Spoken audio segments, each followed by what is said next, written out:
grandes livros.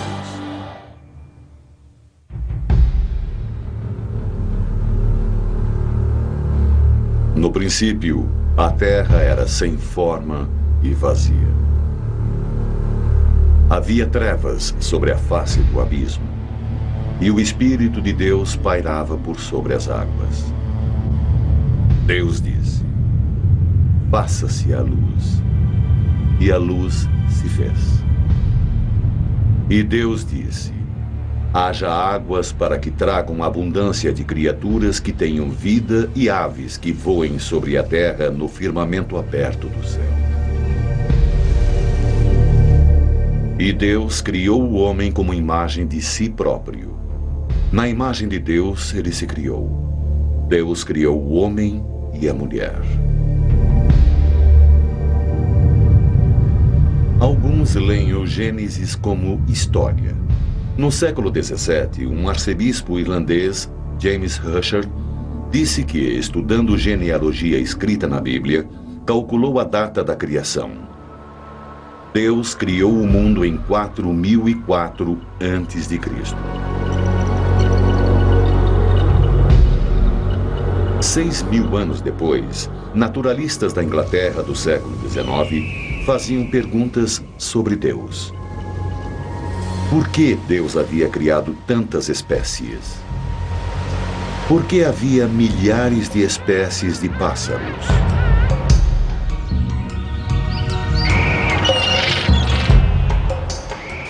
E, pelo amor de Deus, por que deveria haver 1 milhão de insetos?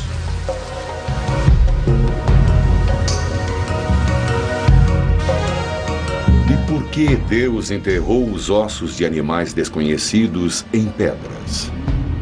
E por que montanhas altas parecem que antes estavam no fundo do mar? Seria preciso mais de 6.000 anos para mover uma concha até o topo da montanha.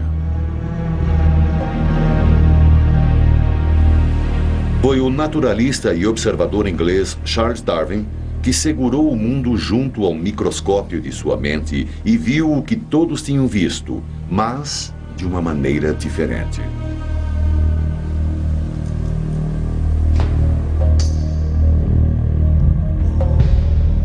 Além do Gênesis. Origem das espécies, por Charles Darwin. It is interesting to contemplate a tangled bank clothed with many plants of many kinds, with birds singing on the bushes, with various insects flitting about, and with worms crawling through the damp earth, and to reflect that these elaborately constructed forms, so different from each other and dependent upon each other in so complex a manner, have all been produced by laws acting around us. What Darwin gave us is an explanation, I go further, the explanation, for why we exist. The publication of The Origin of Species by Darwin in 1859 ushered in the greatest intellectual revolution since the proclamation of Christianity 2,000 years earlier. Darwin visualizou o progresso da evolução como sendo igual à árvore da vida. Do tronco sólido de um número limitado de organismos primitivos, através do tempo, brotou robustos galhos de peixes, répteis, plantas e mamíferos. Eles, por sua vez, multiplicaram-se, até finalmente as rosas e rabanetes, pombos e pavões, macacos, gorilas e humanos. A explicação de Darwin baseava-se na teoria da seleção natural da hereditariedade no nascimento de cada novo indivíduo que nascia levemente diferente dos outros. Ocasionalmente, um nasceria mais forte, rápido ou melhor habilitado para acompanhar as mudanças do mundo. Esse indivíduo esforçou-se e passou para os seus filhotes essa vantagem. Geração após geração, pequenas mudanças se acumularam até que um novo organismo não procriava mais como seus ancestrais. Uma nova espécie surgia. Non-random survival over countless generations leads to a gradual evolutionary change from small beginnings on our planet like bacteria. Over a sufficiently large number of these non-randomly selected generations, you end up with things like us, mammals, birds, highly complicated, beautifully designed creatures. There's not a shred of evidence that will stand the test of time that denies the biblical account of creation. That when God created Adam and then took Eve out of the side of Adam, they were as complete as we are now. That there was no evolution, no change. A teoria de Darwin movimentou o homem da sua posição ocupada no centro da criação, causando um impacto até os dias de hoje. Metade dos americanos prefere a história bíblica da criação. It's like to me saying that this watch, with all of its intricate parts, somebody somewhere just threw a lot of metal up in the air one day and it came down a watch that tells me exactly what time it is.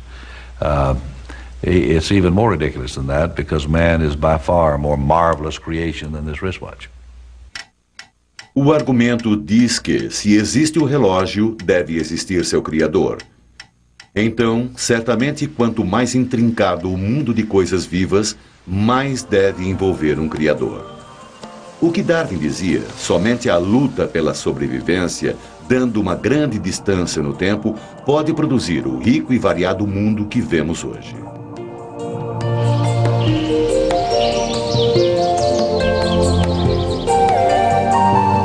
Darwin sabia que seu livro poderia levá-lo a um problema com aqueles que seguem a Bíblia literalmente. Então, em 100 páginas de exemplos de evolução, o homem consegue só uma sentença na última página.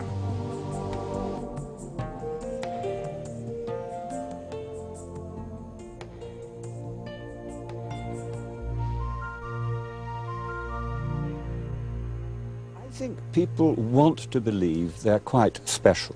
That, you know, somebody, God, put them there specially as a quite unique kind of creature and minds about them differently from what he minds about other creatures. And of course that's very much not part of Darwin's view. I mean, we're just another species out of many. It seems to be true that real opposition to Darwin developed when people recognized the full implication that we are closely related to apes. This is hard for us to believe today because we're so obviously related to apes. I mean, they're so immensely similar to us. There's that wonderful saying which comes down to us from the Victorian period of a bishop's wife who, when she heard about the idea of evolution, is supposed to have said, let us pray that it's not true, but if it is, let us hope that it will not become widely known. And I think that this is a reflection of a real discomfort that many people have always had with the notion that we are part of a planetary process of evolutionary change. 43 anos após sua morte, Darwin era manchete na América. Eles chamaram isso julgamento do macaco de Scopes. Dateline, Dayton, Tennessee, July 11th, 1925. In a moment, the story. O jovem John Scopes foi acusado de ensinar evolução em suas aulas. O perpétuo candidato a presidente, William Jennings Bryan, levantou-se doente do leito para fazer um comício de acusação. O igualmente famoso Clarence Darrow defendeu Scopes. On the day of the trial, a full house of avid spectators from all over the nation filed in to hear the debate. The issue was no longer the innocence or guilt of Scopes, but rather the final death struggle between two basic human philosophies, fundamentalism versus modernism. No fim, foi condenado e teve que pagar uma multa de $100. O veredito foi revertido por uma tecnicalidade, mas a lei permaneceu nos livros no Tennessee até 1967. The Scopes trial was just as farcical as some of the trials today, in which teachers are ordered not to teach the creation model. A teacher should be allowed to teach any and all perspectives of truth. It's been our experience that when we do that, openly and fairly, creation wins hands down. That 47% of the American population doesn't believe in evolution is a very frightening statistic. It's frightening from an educator's point of view because it denies the basic unifying principle of biology, which is, to paraphrase it, nothing in biology makes sense except from an evolutionary perspective. Darwinism has more than its fair share of skepticism, and it's rather hard to see why that should be. Part of the problem is that people are simply ignorant of it. I mean, it's an astonishing thing, but it's true about our educational system, that we teach children just about everything except this really certain fact that we now know, which is why we exist. I believe that there is no other explanation for the kind of elegant, apparently designed complexity that we call life, that indeed defines life. Darwin foi cuidadoso em sugerir que um criador poderia ter começado o processo de inspirar vida.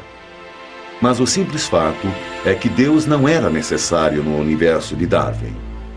Intervenção supernatural foi substituída pela seleção natural. Talvez fosse um mundo mais lógico. Certamente foi mais solitário.